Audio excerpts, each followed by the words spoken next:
Selamat pagi, salam sejahtera untuk kita semua. Yang saya hormati Ibu dosen pembimbing, Ibu Evi Nur Afifah, Doktor, SE, MSE, serta Ibu Sekar Utami Setiastuti, SE, MSc, PhD, serta Bapak Ibu dosen penguji. Perkenalkan, saya Titi Sari dari Ilmu Ekonomi 2016. Pada kesempatan hari ini, saya akan mempresentasikan skripsi saya yang berjudul Pengaruh Urbanisasi Terhadap Ketimpangan, Studi pada 35 Negara Eropa dan Asia Tengah periode 2000 sampai 2019. Penelitian ini mempunyai latar belakang di mana urbanisasi merupakan sebuah peristiwa berlangsungnya perubahan dalam jumlah penduduk, di mana pertambahan jumlah penduduk menyebabkan perkotaan tumbuh dan semakin tinggi juga persentase populasi yang tinggal di kota. Urbanisasi melibatkan serangkaian proses ekonomi, demografi, sosial, budaya, teknologi, dan lingkungan yang berlangsung secara menyeluruh dan membuat perkotaan berkembang. Lebih dari 80% PDB dunia dihasilkan dari kegiatan perekonomian yang berlangsung di perkotaan. Pada tahun 2020 sendiri tercatat ada 4,2 miliar penduduk dunia atau setara dengan 55% dari seluruh populasi dunia tinggal di perkotaan. Di Eropa dan Asia Tengah, tingkat urbanisasi itu bertumbuh dengan cepat. Pada tahun 1960, tingkat urbanisasinya adalah 55,6%. Dan pada tahun 2020, tingkat urbanisasinya adalah 72,6%.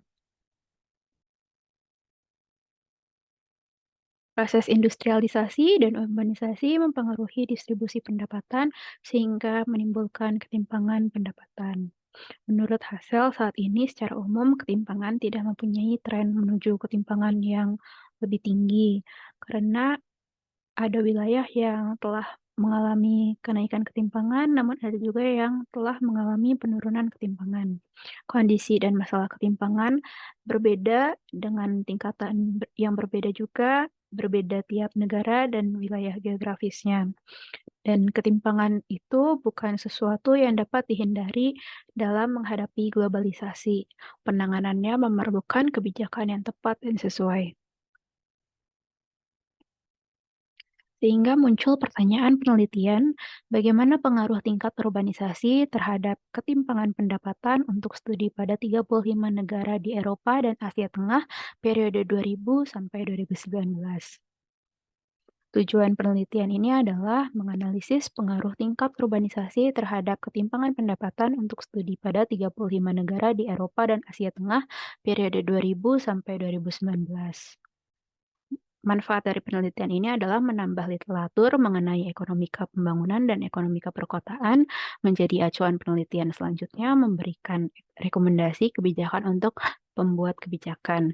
Novelty dari penelitian ini adalah meneliti bagaimana pengaruh tingkat urbanisasi terhadap ketimpangan pendapatan di negara dengan tingkat urbanisasi yang sudah sangat tinggi dalam studi pada 35 negara Eropa dan Asia Tengah periode 2000 sampai 2019.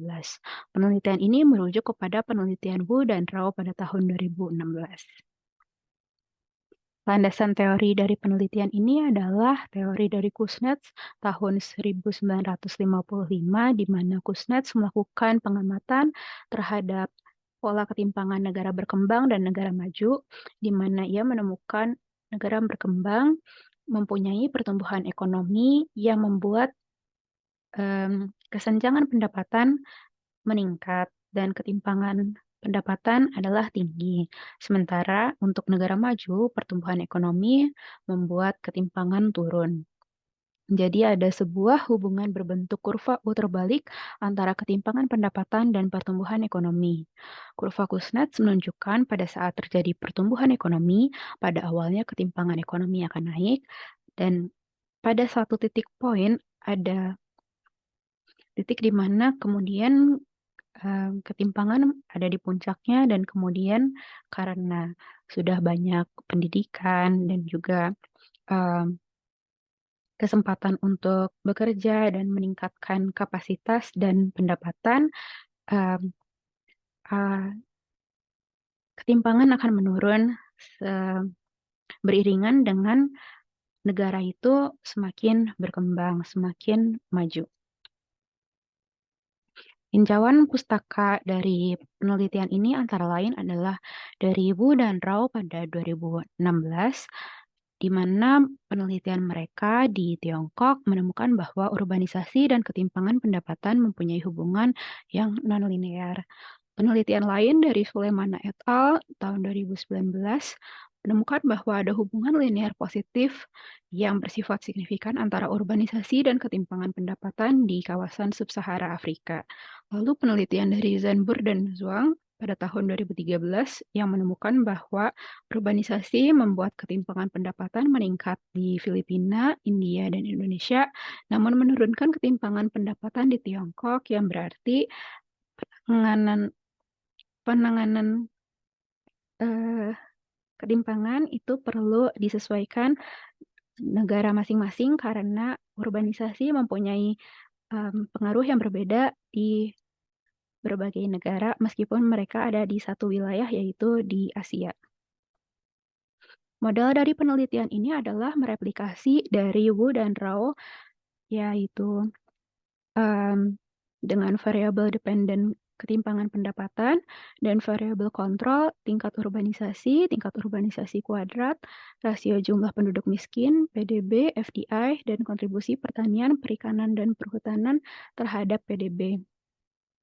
Model ini eee, menambahkan rasio jumlah penduduk miskin, eee pada model originalnya, yaitu dari penelitian Wu dan Rao pada tahun 2016.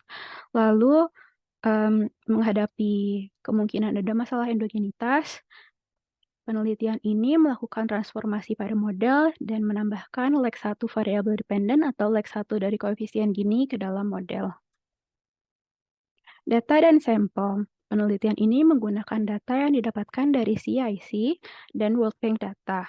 Penelitian ini menggunakan data indeks Gini atau koefisien Gini yang didapatkan dari SEIC, dan data yang didapatkan dari World Bank data adalah variabel tingkat urbanisasi, rasio jumlah penduduk miskin, PDB, FDI, dan kontribusi pertanian, perikanan, dan kehutanan terhadap PDB. Sampel penelitian ini adalah 35 negara, yaitu yang ada di Eropa dan Asia Tengah pada kurun waktu 2000 sampai 2019. Sampel negara dipilih berdasarkan ketersediaan data untuk penelitian. Penelitian ini dilakukan dengan menggunakan regresi data panel dengan data panel yang bersifat unbalanced.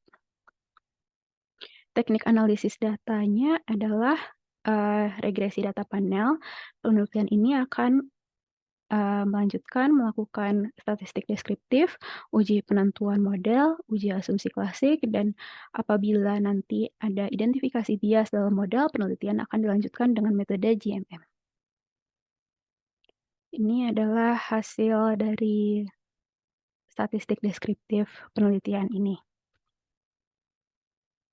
Lalu penelitian ini juga melakukan komputasi perhitungan rata-rata ketimpangan pendapatan yang direfleksikan oleh koefisien Gini dan rata-rata tingkat urbanisasi di 35 negara Eropa dan Asia Tengah periode 2000 sampai 2019. Penelitian ini menemukan bahwa ketimpangan pendapatan dan urbanisasi memiliki hubungan nonlinear negatif. Penentuan model regresi dilakukan untuk mengetahui apakah model Pooled least squares, fixed effects, atau random effect adalah model yang terbaik untuk regresi. Untuk itu akan dilakukan 3 uji untuk memilih manakah model yang paling tepat. Uji yang pertama adalah uji Chow yang dilakukan untuk menentukan apakah model Pooled least squares atau fixed effect sebagai model yang terbaik untuk regresi. Berdasarkan hasil uji Chow, model yang paling tepat adalah model fixed effect. Lalu yang kedua adalah uji Lagrange multiplier yang dilakukan untuk menentukan apakah model PLS atau model RE yang menjadi model terbaik untuk regresi. Berdasarkan hasil uji Lagrange multiplier, model yang lebih tepat adalah model PLS. Uji yang ketiga adalah uji Hausman untuk Menentukan apakah model FE atau model RE sebagai model terbaik untuk regresi. Berdasarkan hasil uji Hausman, model yang lebih tepat digunakan adalah model FE. Lalu, dilakukan juga uji asumsi klasik untuk memastikan apakah model sudah best linear unbiased estimation. Yang pertama dilakukan adalah uji multikolinearitas yang dilakukan untuk mengetahui apakah terjadi indikasi korelasi antar variabel independen pada model regresi yang berbentuk hubungan linear sempurna. Apabila koefisien estimasi memiliki nilai lebih dari 0,8, maka terjadi multikolinearitas. Berdasarkan hasil dalam tabel, tidak terjadi multikolinearitas dalam model. Selanjutnya, untuk melihat apakah ada heteroskedastisitas dalam model, dilakukan uji Wald. Berdasarkan hasil dalam tabel, terjadi heteroskedastisitas dalam model. Ada indikasi heteroskedastisitas dalam model. Lalu, mengecek apakah ada serial korelasi dalam model dengan uji Wooldridge untuk autokorelasi data panel dan hasil uji Woolrich mempunyai nilai kurang dari 0,05 dan disimpulkan bahwa model memiliki permasalahan serial korelasi. Untuk mengatasi berbagai permasalahan berikut, regresi akan dilanjutkan dengan menggunakan metode GMM. GMM merupakan salah satu alat estimator data panel dinamis yang dapat dilakukan dan digunakan untuk mengontrol endogenitas, lalu bias yang terjadi karena variabel yang tidak diikutsertakan, heterogenitas data panel, dan kesalahan pengukuran dalam data. Ada dua jenis metode Generalized Method of Moment, yaitu First Difference GMM dan juga Sistem GMM. Untuk itu perlu dipilih model manakah yang paling baik untuk melakukan penelitian apakah First Difference GMM atau Sistem GMM. Yang pertama, kita akan melihat First Difference GMM. Untuk mengetahui apakah model sudah baik apa belum, ada beberapa hal yang perlu diuji. Yang pertama adalah validitas instrumen, konsistensi, dan juga ketidakbiasan. Uji Sargan dilakukan untuk melihat apakah instrumen yang dipakai sudah valid atau belum, di mana instrumen di sini adalah leg 1 dari variabel dependen, yaitu leg 1 dari koefisien Gini. Dan hasil uji Sargan mengindikasikan bahwa instrumen yang digunakan sudah valid. Yang kedua adalah uji konsistensi yang akan dilakukan dengan uji Arellano-Bond, di mana kita akan melihat second order dari uji Arellano-Bond dan second order-nya memerlukan hasil yang tidak signifikan. Dan hasil pada tabel, nilai dari order kedua mempunyai nilai yang tidak signifikan. Hal ini berarti tidak ada autokorelasi, model lolos dari uji Arellano-Bond, dan model mempunyai sifat yang konsisten. Untuk uji ketidakbiasan, variabel dependent FDGMM harus mempunyai nilai di antara hasil estimasi model FE dan model PLS. Nilai lag variabel dependent FDGMM mempunyai nilai yang lebih kecil dari estimasi model FE dan model PLS, sehingga dapat disimpulkan model FDGMM tidak lolos tes ketidakbiasan. Uji ketidakbiasan. Model FDGMM bukan model yang paling baik untuk melanjutkan melakukan estimasi ini, oleh karena itu selanjutnya akan dilakukan uji penggunaan model SysGMM. Sama seperti FDGMM, perlu ada 3 uji yang perlu kita coba. Yang pertama adalah melihat apakah instrumen yang dipakai sudah valid dengan uji Sargan. Dan hasil uji Sargan mengindikasikan bahwa instrumen yang digunakan sudah valid. Yang kedua adalah uji konsistensi yang dilakukan dengan uji Arellano-Bond, melihat order kedua dari hasil uji dan nilai dari order kedua mempunyai nilai yang tidak signifikan. Hal ini berarti tidak ada autokorelasi. Dan disimpulkan bahwa model lolos uji Arellano-Bond dan model mempunyai sifat konsisten. Yang ketiga, uji ketidakbiasan. Untuk memenuhi syarat ketidakbiasan, leg dari variable dependencies CMM harus mempunyai nilai yang ada di antara hasil estimasi model FE dan model PLS. Dan pada tabel ditemukan bahwa nilai leg variable dependencies CMM mempunyai nilai lebih besar daripada model FE dan lebih kecil daripada model PLS, sehingga model SysGMM lolos uji tes ketidakbiasan, sehingga model SysGMM adalah model yang paling baik untuk melakukan estimasi ini. Pembahasan SysGMM. Ada 3 variabel yang bersifat signifikan dalam penelitian ini. Yang pertama adalah variabel leg 1 dari koefisien Gini yang menunjukkan hubungan yang bersifat positif signifikan terhadap ketimpangan pendapatan. Sehingga peningkatan leg 1 variabel Gini sebesar 1 poin akan meningkatkan ketimpangan sebesar 0,6485 poin. Ceteris paribus. Penemuan ini sesuai dengan penemuan penelitian sebelumnya, yaitu penelitian Sulaimana et al. Di tahun 2019 tentang penelitiannya di kawasan Sub-Sahara Afrika. Yang kedua, variabel populasi penduduk perkotaan yang menunjukkan hubungan yang bersifat positif signifikan terhadap ketimpangan pendapatan. Hal ini mempunyai arti peningkatan satu poin populasi penduduk perkotaan akan membuat, ketimpangan naik sebesar 0,008 poin. Penemuan ini sesuai dengan penemuan penelitian terdahulu seperti penelitian Wu dan Rao pada tahun 2016 di Tiongkok dan Sulaimana et al. Di dalam penelitiannya di Sub-Sahara Afrika. Lalu yang ketiga adalah variabel populasi penduduk perkotaan dalam kuadrat yang menunjukkan hubungan bersifat negatif signifikan terhadap ketimpangan pendapatan. Hal ini adalah titik yang menunjukkan bahwa variabel populasi penduduk perkotaan kuadrat mempunyai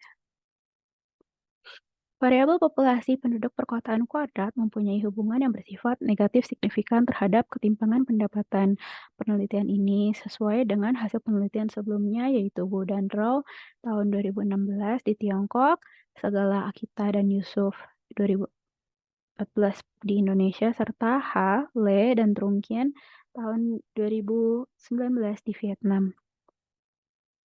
Kesimpulannya, pada studi 20 Kesimpulan penelitian ini adalah pada studi 35 negara di Eropa dan Asia Tengah periode 2000 sampai 2019, tingkat urbanisasi dan ketimpangan pendapatan memiliki hubungan yang bersifat nonlinear.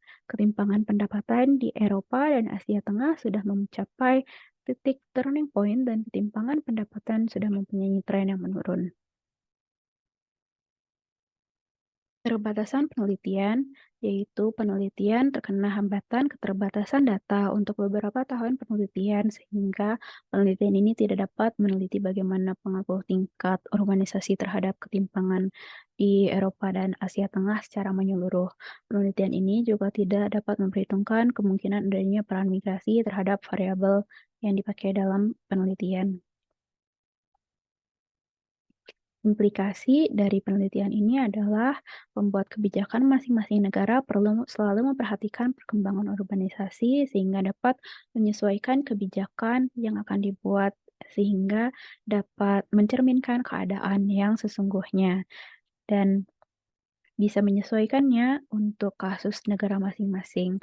Karena ada berbagai tingkatan urbanisasi dan tingkatan ketimpangan yang terjadi sehingga akan lebih baik apabila kebijakan yang dibuat menyesuaikan dengan keadaan masing-masing negara. Sekian presentasi dari saya, mohon maaf apabila masih ada kesalahan, kekurangan, atau salah kata. Terima kasih.